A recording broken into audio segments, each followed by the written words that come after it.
12 March মঙ্গলবার রাত 8টায় খালেদ মহিউদ্দিন আছে রেডিওস্ট্রিকে জানিয়ে দিচ্ছি শিরোনাম। ডাকসু ভিপি নূরকে ছাত্রলীগের শোভনের শুভেচ্ছায় শান্ত ঢাকা বিশ্ববিদ্যালয়ের ধর্মঘট প্রত্যাহারের ঘোষণা।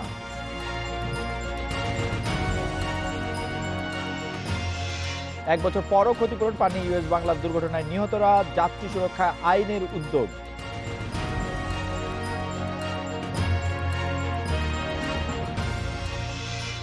আবাসিকে গ্যাসের দাম দ্বিগুণ করার প্রস্তাব, গণশুনানিতে বিশ্লেষকদের বিরোধিতা।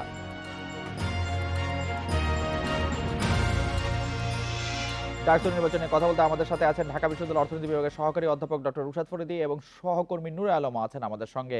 আমরা ডক্টর রুশাদ ফরিদী আপনার কাছ থেকে একটু জানতে চাইবো যে ডাকসু ইলেকশনের সর্বশেষ আমরা দেখলাম যে বিজয়ী ভিপি প্রার্থীকে আসলে অভিনন্দন জানালেন, পরাজিত ভিপি প্রার্থী তারা একযোগে কাজ করার ঘোষণা দিলেন। এই সব কিছু দেখে এই মুহূর্তে আপনার প্রতিক্রিয়া আমরা একটু জানতে চাচ্ছি ডক্টর রুশাদ ফরিদী।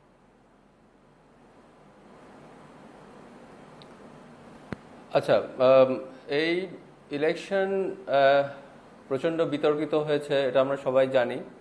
আর আমরা যেহেতু বিশ্ববিদ্যালয়ের শিক্ষক, আমরা পর্যবেক্ষক একটা টিম গঠন করে আমরা নিজেরা দেখেছি এবং আমাদের কাছে এই নিয়ে কোনো সন্দেহ ছিল না যে এটা একেবারেই একটা খুবই অস্বচ্ছ এবং বিতর্কিত নির্বাচন হয়েছে। তো সেই পরিপ্রেক্ষিতে আমরা নির্বাচন বর্জন এবং নতুন নির্বাচনের জন্য দাবি জানিয়েছিলাম। তারপর সকালে যখন রাত 3:30টায় ঘোষণা আসলো যে নুরু ভিপি ঘোষিত হয়েছে এবং সেটা আমরা সকালে জানতে পারলাম, তখন সেই নিয়ে আমাদের মনে বিভিন্ন ধরনের জল্পনা কল্পনার উকি দিয়েছে। বিভিন্ন ষড়যন্ত্র তত্ত্ব এসেছে যে তাকে হয়তো বানিয়ে দেওয়া হয়েছে বা কোনোভাবে এসেছে যাতে পুরো এই বিচার মানে এই আন্দোলন ডাকসু মানে নির্বাচন নিয়ে যে একটা আন্দোলন তৈরি হতে পারে এবং বর্তমান রাজনৈতিক প্রেক্ষাপটে সেটা একটা ভয়ঙ্কর বিপজ্জনক দিকেও রূপ নিতে পারে, এই নিয়ে হয়তো রাজনৈতিক নেতৃত্ব থেকে সর্বোচ্চ নির্ধারিত মহল থেকেও একটা আশঙ্কা ছিল এবং সেইখানকার হিসেব নিকেশের ফলাফল কি নুরুকে নিয়ে আসা, এই নিয়ে বিভিন্ন ধরনের জল্পনা কল্পনা আমাদের মনে চলছিল এবং শুরু থেকে মনে হচ্ছিল যে নুরু এবং কোটা সংস্কার এবং তাদের প্যানেল তো গতকালকে বর্জনের ঘোষণা দিয়েছে, এখন কি সে সেটা অ্যাকসেপ্ট করবে কি করবে না। এখন যদি অ্যাকসেপ্ট করে তাহলে সেটা কি এক ধরনের স্ববিরোধিতা হচ্ছে কিনা তাদের গতকালকের পজিশনের সাথে নিয়ে, এই নিয়ে একটা বিশাল উদ্বেগ ছিল। তো সেই নিয়ে কিন্তু তারপর দেখা গেল যে বিকেল গড়িয়ে আস্তে আস্তে আমরা দেখলাম যে সবকিছু কেমন যেন মিটমাট হয়ে গেল। নুরু সেটা গ্রহণ করলো, তার পদ গ্রহণ করলো। ছাত্র লীগের শোভন যাকে সে হারিয়ে পদটি পেল, তার সাথে কোলাকুলি হলো, সবকিছু হলো। তো এই বিষয়গুলো তখন আসলে সবচেয়ে বড় যে প্রশ্নটা এখানে আসে সেটা হচ্ছে গিয়ে নৈতিকতার প্রশ্ন। আমার নৈতিক অবস্থানকে এখানে বদলিয়ে গেল কিনা। তো সেই নৈতিকতার অবস্থান নিয়ে ব্যাপারটা অবশ্যই অনেক বড় একটা প্রশ্ন, কিন্তু নৈতিকতার পাশাপাশি আরেকটা বিষয় আছে কৌশলগত অবস্থান। তো আমি ব্যক্তিগত মনে করি ভাবে যে নৈতিকতার অবস্থান এখানে খুবই দুর্বল এবং খুবই প্রশ্নবোধক, কিন্তু কৌশলগত অবস্থানটা কি আসলে কিরকম সেটা একটু যাচাই করার ব্যাপার আছে। তো কৌশলগত দিক থেকে আমার কাছে মনে হয় যে এই যে হ্যাঁ কিছু বলছেন ডক্টর ফরিদী, আপনি কি আসলে মনে করছেন যে ডাকসু নির্বাচনে বিজয়ী প্রার্থী ভিপি তাকে আসলে ইচ্ছা করে বা কোনো একটা মেকানিজম করে বিজয়ী করা হয়েছে বা বিজয়ী ঘোষণা করা হয়েছে? আপনার কি এরকমই মত? মানে এটি ধরে নিয়েই কি আপনি কথা বলছেন? না, মানে এটা তো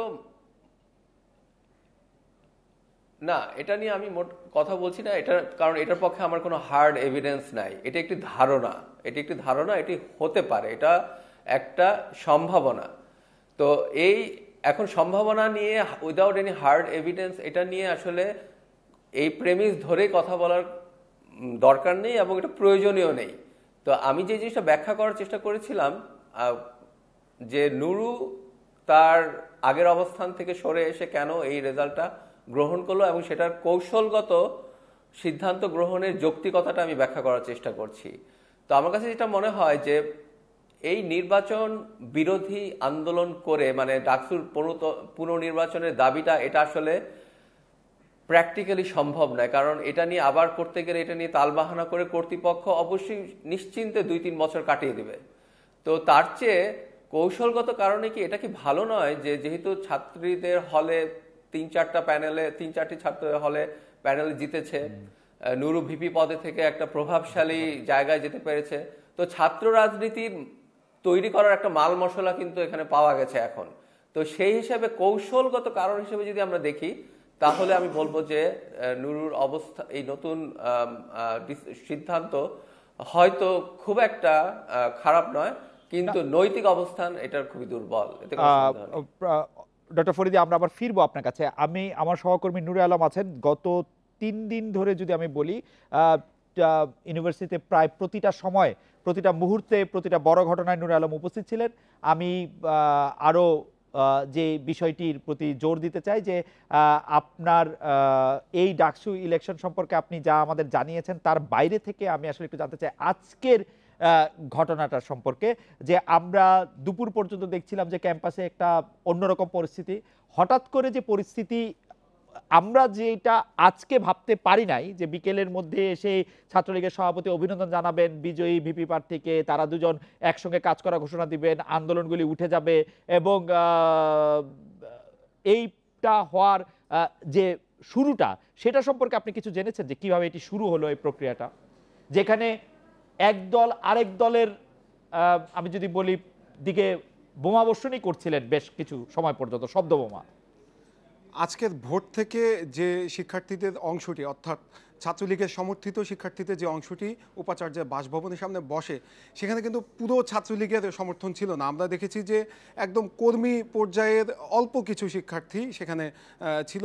সকালের দিকে আমি যখন যাই তখন 50 থেকে 60 জন, বেলা বাড়ার সাথে সাথে সেটি 200-র উপরে হবে না আমার যেটি পর্যবেক্ষণ। আমরা স্বাভাবিক সময় দেখি ছাত্রলীগের একটি যে কোনো কর্মসূচি অথবা যে কোনো প্রোগ্রাম ঢাকা বিশ্ববিদ্যালয় ক্যাম্পাসে হলে সেখানে 5 শতাধিক অথবা অসংখ্য কর্মী সেখানে থাকে। অর্থাৎ এই যে আজকে যে আন্দোলনটি, সেখানে ছাত্রলীগের সবার সমর্থন ছিল না। আমি যতটুকু জানি এখানে ছাত্রলীগের যিনি সভাপতি আর ভিপি প্রার্থী ছিলেন তার কিছু সমর্থক এখানে ছিল। পরবর্তীতে দুপুর 2টার দিকে হঠাৎ করে আমরা সকাল থেকেই শোভনের সাথে যোগাযোগ করার চেষ্টা করছিলাম, তার মুঠোফোনটি বন্ধ পাওয়া যায় এবং ছাত্রলীগের অন্য যে 3 জন শীর্ষস্থানীয় নেতা রয়েছেন, ছাত্রলীগের সাধারণ সম্পাদক, ঢাকা বিশ্ববিদ্যালয় শাখা সভাপতি এবং সাধারণ সম্পাদক, তাদের মুঠোফোনটি আমরা এখন পর্যন্ত বন্ধ পেয়েছি এবং তাদের কারোর সাথে আমরা যোগাযোগ করতে পারিনি। অনেক সাংবাদিকই যোগাযোগ করার চেষ্টা করেছে যে আসলে এই আন্দোলনটিতে তাদের সমর্থন আছে কিনা, অথবা তাদের বক্তব্য কি, আমরা তাদের কোনো বক্তব্য জানতে পারিনি।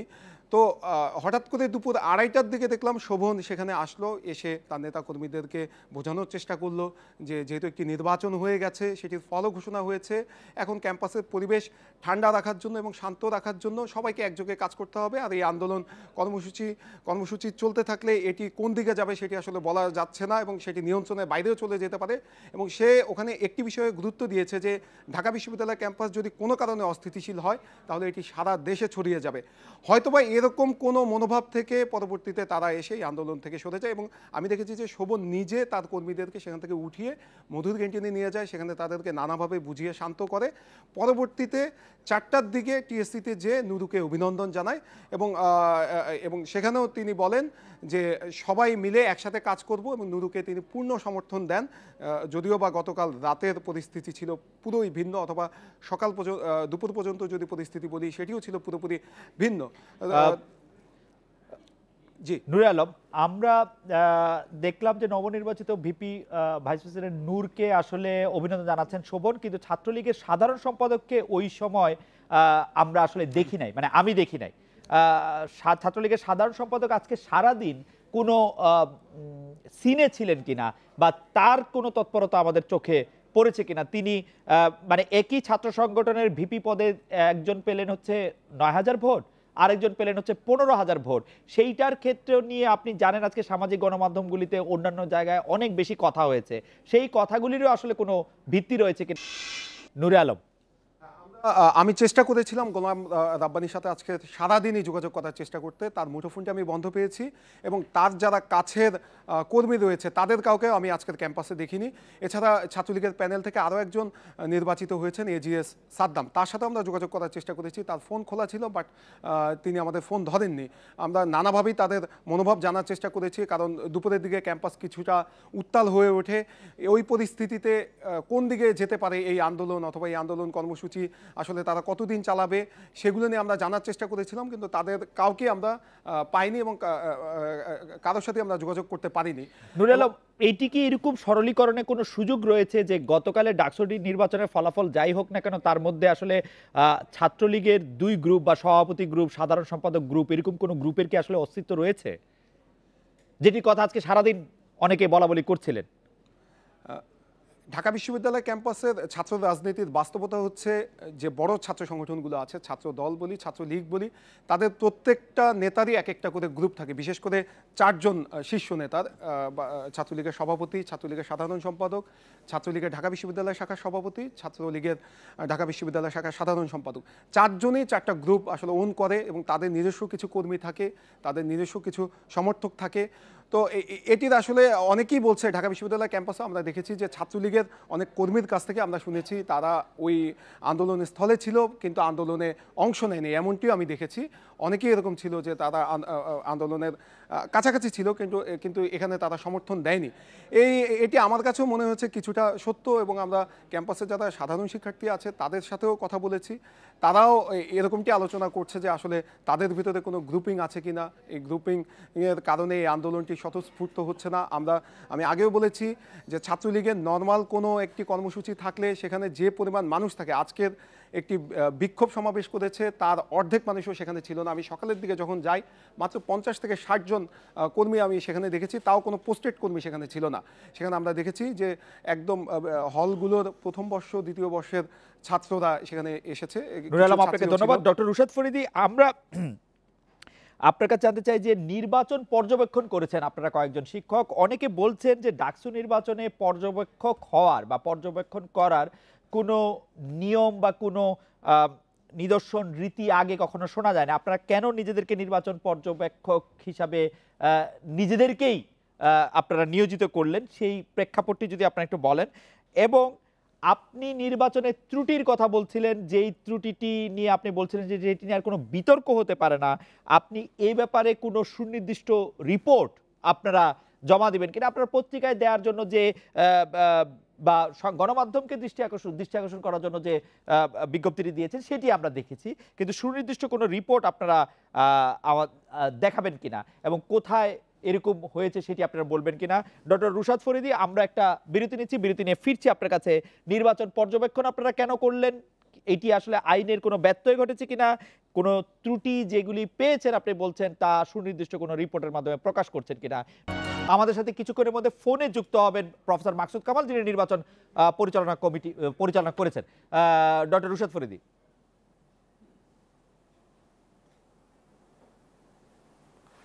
আচ্ছা, আপনি যে 3টি প্রশ্ন করেছেন একটু সময় লাগবে একটু উত্তরগুলো দিতে, কারণ 3টি প্রশ্ন এবং প্রত্যেকটি আসলে একটু ব্যাখ্যার প্রয়োজন আছে। প্রথম কথা হলো যে আমরা কেন পর্যবেক্ষকের ভূমিকা হঠাৎ করে নিলাম, এটা নিয়ে শুধু বাইরের থেকে প্রশ্ন না, আমাদের ইন্টারনালি আমাদের কলিগদের কাছ থেকে অনেক ধরনের প্রশ্ন এবং অভিযোগও আমাদের শুনতে হয়েছে।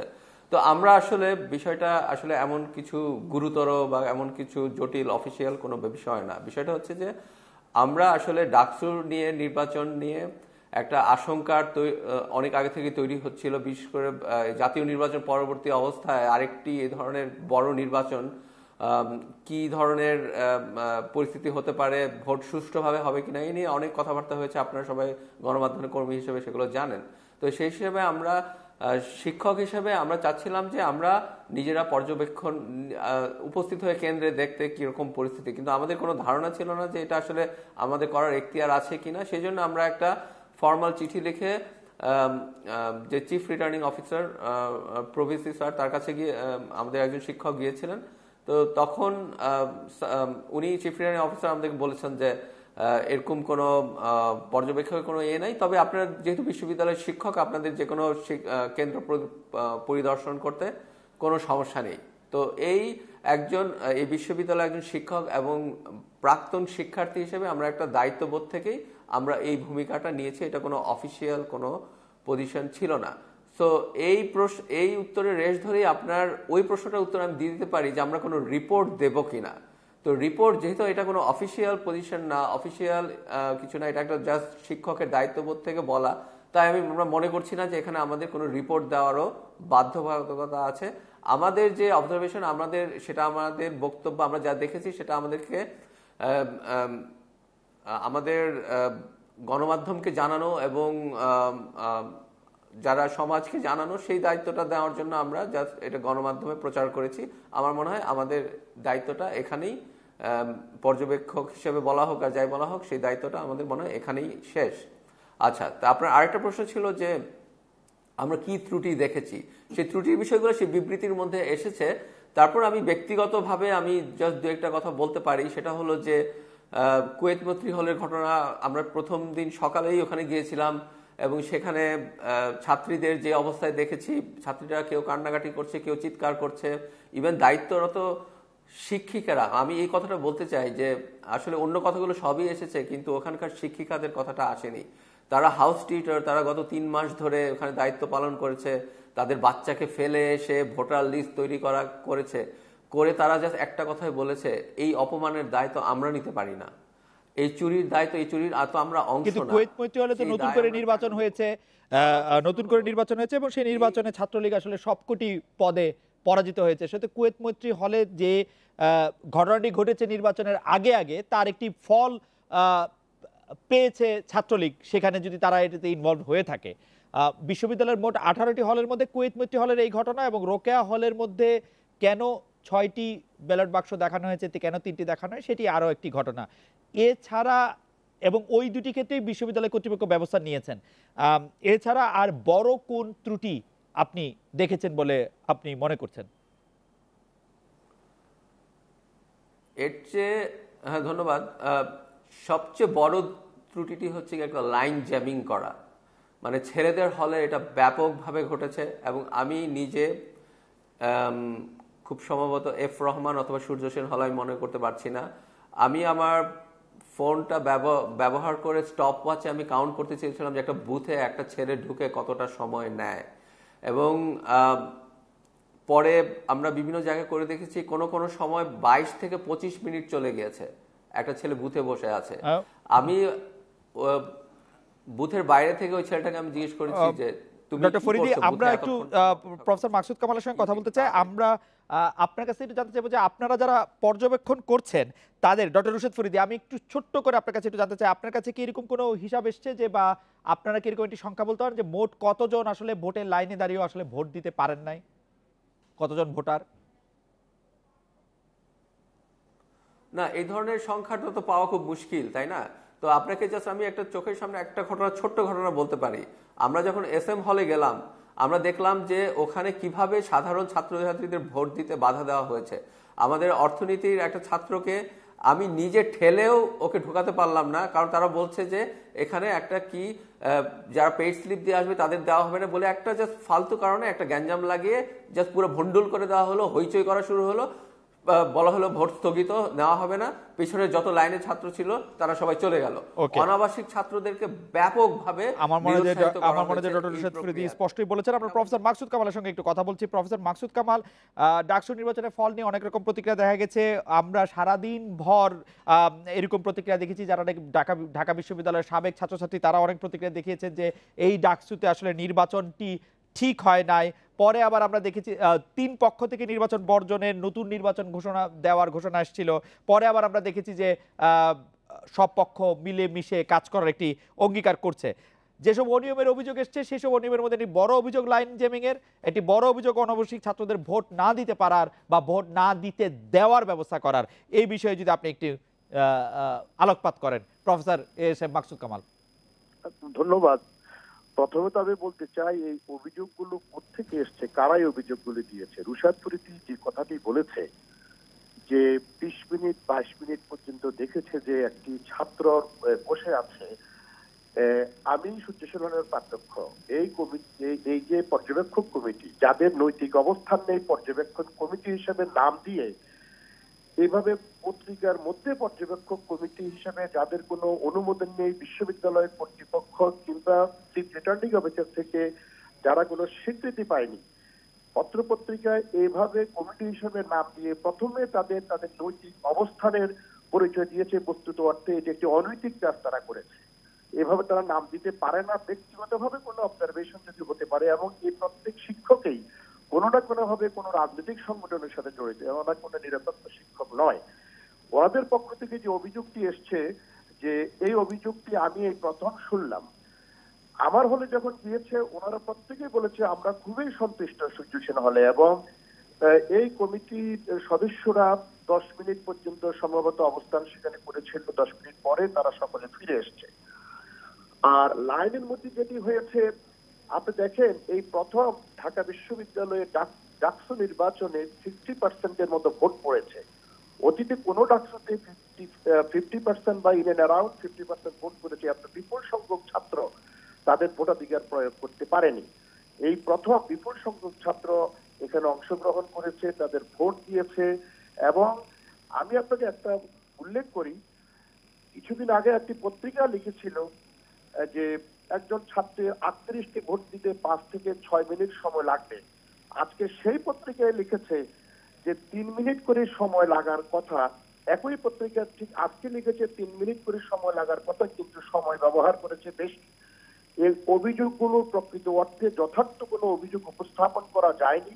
আমি মনে করি শুধু অভিযোগ আনয়ন করার জন্য বা এই নির্বাচনকে কোনোভাবে প্রশ্নবিদ্ধ করা যায় কিনা সেটির জন্য কিন্তু এই অভিযোগগুলো আনা হয়েছে। আপনি যেটা প্রথমেই বলেছেন, দেখেন অনেকগুলো সংগঠনই নির্বাচন বর্জন করেছে, আর ফলাফল ঘোষণা হওয়ার পরে আজকে আবার সকলে, ইভেন কি নুরুল হক বা কোটা আন্দোলনকারীরাও নির্বাচন বর্জন করার পরে আজকে প্রত্যেকটি সংগঠন আবার একসাথে কাজ করার অঙ্গীকার ব্যক্ত করেছে। আর 6টি প্রায় 5টি হলে বিপি পদে এখানে স্বতন্ত্র দেওয়া যুক্ত হয়েছে, 4টি হলে জিএস পদে স্বতন্ত্র দেওয়া যুক্ত হয়েছে, এবং 11টি হলে কোনো না কোনো ভাবে স্বতন্ত্ররা বা অন্য সংগঠন দেওয়া যুক্ত হয়েছে। সুতরাং এই নির্বাচন doctor S M Maksud Kamal, আমরা শুধু পর্যবেক্ষকদের সম্পর্কে আপনার একটু দৃষ্টি আকর্ষণ করতে চাই। আপনি বলছেন যে তারা সকলেই কোনো না কোনো রাজনৈতিক দলের সমর্থক। আমি এদের মধ্যে থেকে অন্তত দুজন যারা আমার বিভাগের শিক্ষক তাদের সম্পর্কে জানি, অধ্যাপক গীতিয়ারা নাসরিন এবং অধ্যাপক ফাহমিদুল হক, তারা কোনো রাজনীতির সাথে জড়িত নন। আমি আর বাকিদের সম্পর্কে এত নিশ্চিত নই, কিন্তু বিশ্ববিদ্যালয়ের শিক্ষকদের মধ্যে যারা শিক্ষক রাজনীতির সঙ্গে সম্পৃক্ত তারাই তো নির্বাচনটি পরিচালনা করলেন। তারা যদি নির্বাচনটি নিরপেক্ষভাবে পরিচালনা করতে পারেন, পর্যবেক্ষকরা নিরপেক্ষভাবে দেখতে পারবেন না কেন? প্রফেসর মাকসুদ কামালের সাথে আমরা কথা বলছিলাম। প্রফেসর মাকসুদ কামাল, আমরা জানতে চাইছিলাম যে আপনি নির্বাচনের পর্যবেক্ষক দিনে কথা বলছেন, এবং পর্যবেক্ষকরা যে কোনো না কোনো রাজনৈতিক দলের সদস্য এরকমটি বলছেন, এবং আপনি বলছেন যে তাদের আসলে পর্যবেক্ষণের ক্ষেত্রে তারা রাজনৈতিকভাবে বায়াস ছিলেন। আমাদের প্রশ্ন ছিল যে যারা নির্বাচন পরিচালনা করেছেন তাদের সকলেই একটি রাজনৈতিক দলের সমর্থক, শিক্ষক পরিষদে বা সমিতির সদস্য, অথচ তারা নিরপেক্ষভাবে নির্বাচন করেছেন, এমনটি বলা যায় কিনা?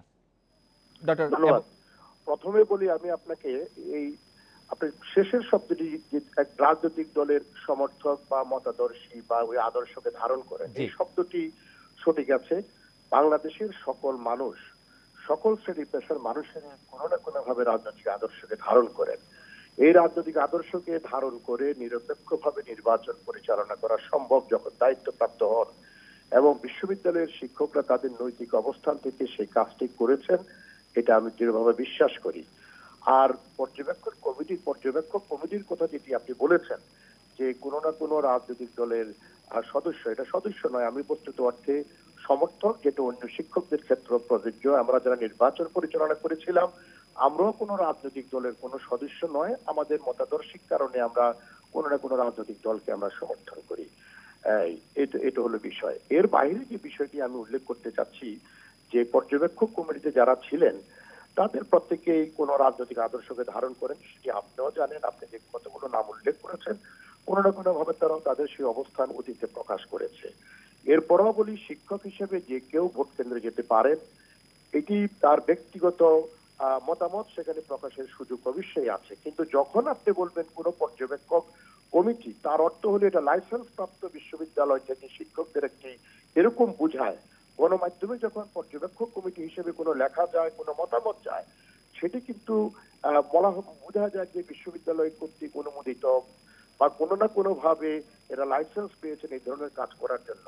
এই নামটি না দিয়ে যদি বিক্ষিপ্ত ভাবে বা গ্রুপ করে যদি তারা তাদের নামগুলো প্রকাশ করতেন। প্রফেসর মাকসুদ কামাল, আমি একটু বুঝতে চাচ্ছি যে আমি যদি নির্বাচন পর্যবেক্ষণ করি, আমি বলতে পারবো না মানে পর্যবেক্ষণ করি মানে আমি দেখি, আমি সারাদিন সকালবেলা থেকে সন্ধ্যা পর্যন্ত বা বিকেল পর্যন্ত যতক্ষণ পর্যন্ত ভোট নেওয়া হয়েছে আমি ভোট কেন্দ্রগুলিতে যাই, তাহলে আমি বলতে পারবো না যে আমি নির্বাচনটি পর্যবেক্ষণ করেছি?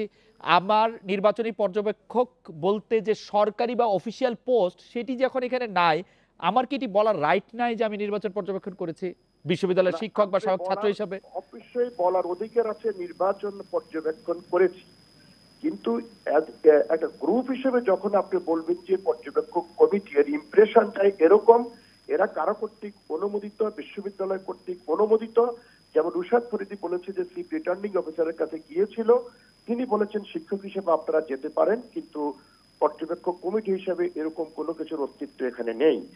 পত্রিকায় যখন আমরা দেখলাম তখন সেভাবে এসছে, এতে করে সাধারণ মানুষের যে ধারণাটা সৃষ্টি হয়েছে এরকম একটা কমিটিকে অনুমোদন দিয়েছে, অনুমোদিত কমিটি এখন এই ধরনের কথা বলছেন। প্রফেসর মাকসুদ কামাল যে কথা বললেন এবং ডক্টর রুশাদ ফরিদী যে অভিযোগ করেছেন সে সম্পর্কে সহকর্মী নূর আলমের কাছ থেকে একটু জানতে চাইবো। সহকর্মী নূর আলম, আপনি যদি একটু অবস্থাটি বলেন যে এখানে বলা হচ্ছে যে লাইন জ্যাম করে আসলে ভোট দিতে বিঘ্ন করা হয়েছে, বা পর্যবেক্ষকরা কেন থাকবেন বা থাকবেন না? আমি 18টি হলের মধ্যে ছেলেদের 13টি হলই ঘুরেছি, আমি সেখানে দীর্ঘ লাইন দেখতে পেরেছি, কিন্তু কোনো ভোটার আমার কাছে অভিযোগ করেনি যে তারা ভোট দিতে পারছে না অথবা ভোট দিতে এসে ব্যর্থ হয়ে ফিরে যাচ্ছে অথবা তাদেরকে বাধা দেওয়া হচ্ছে। আমরা বিভিন্ন ছাত্র সংগঠনের কাছ থেকে এই অভিযোগগুলো পেয়েছি এবং এগুলো আমরা পর্যবেক্ষণে গিয়েছিলাম, আমি নিজে ব্যক্তিগতভাবে গিয়েছিলাম বেশ কয়েকটি হলে, সেসব হলগুলোতে কেউ আমাদেরকে বলেনি, অন ক্যামেরায় বলেনি, এবং আমরা পাশে নিয়েও জিজ্ঞেস করেছিলাম আপনারা বলতে পারেন কোনো সমস্যা নেই, তারপরেও আমরা এমন অভিযোগটি পাইনি। আমরা সার্বিক বিষয় নিয়ে বিশ্ববিদ্যালয় প্রশাসনের সাথে যখন কথা বলি, বিশ্ববিদ্যালয় প্রশাসন বলেন যে 28 বছর পরে ডাকসু নির্বাচন হচ্ছে, এই নির্বাচনে ভোট দেওয়ার পদ্ধতির সাথে শিক্ষার্থীরা পরিচিত নয়, তাই তাদের ভোট দিতে বেশি সময় লাগছে। এই বিষয়টি সাধারণ শিক্ষার্থীদেরও অনেকে আমাদের কাছে, তার মানে আপনি বলছেন যে আপনি এরকম কোন ভোটার পাননি যিনি ভোট দিতে পারেন এরকম অভিযোগ করেছেন। আমরা রুশাদ ফরিদীর চট করে একটি মন্তব্য শুনুন। অধ্যাপক রুশাদ ফরিদী, আমরা শুধু একটি বাক্য শুনতে পারবো যে পর্যবেক্ষক সম্পর্কে আপনার শেষ কথা। আসলে আমাকে যদি আর শেষ বাক্য না সময় দিয়ে, অনেক কথা হয়েছে, এর মধ্যে অনেকগুলো অভিযোগ এসেছে, তো আমি যদি একটু 2 মিনিট সময় দিতে পারেন তাহলে একটু ভালো হতো আর কি। সেটা হচ্ছে গিয়ে আমি জাস্ট লাস্ট নূরে আলম, সাংবাদিক নূরে আলমের বক্তব্যটা, যে উনি তেমন কোনো ভোট দিতে পারেননি এর ধরনের কোনো ঘটনা উনি জানেন না। তো এই প্রসঙ্গে আমি বলতে চাই যে আমরা শিক্ষকেরা আমরা ভোট দিতে না পারে চলে যাওয়া ছাত্রদের নিজের চোখে দেখেছি যে একটা লাইন কিভাবে ভঙ্গ করে একটা গোলমাল লাগিয়ে চলে গিয়েছে ছাত্ররা। তো যারা ছাত্ররা চলে গেছে তাদের সাংবাদিকরা হিসেবে উনি হয়তো তাদের খুঁজে পান। আমার মনে হয় যে ছাত্ররা চলে গেছেন বলে এটি দেখেন। ডক্টর রুশাদ ফরিদী, আপনাকে অনেক ধন্যবাদ। নূর আলম, আপনাকে এই ছিল আজকের রেডিও স্পিকে আমন্ত্রণ আমাদের পরের আয়োজনে।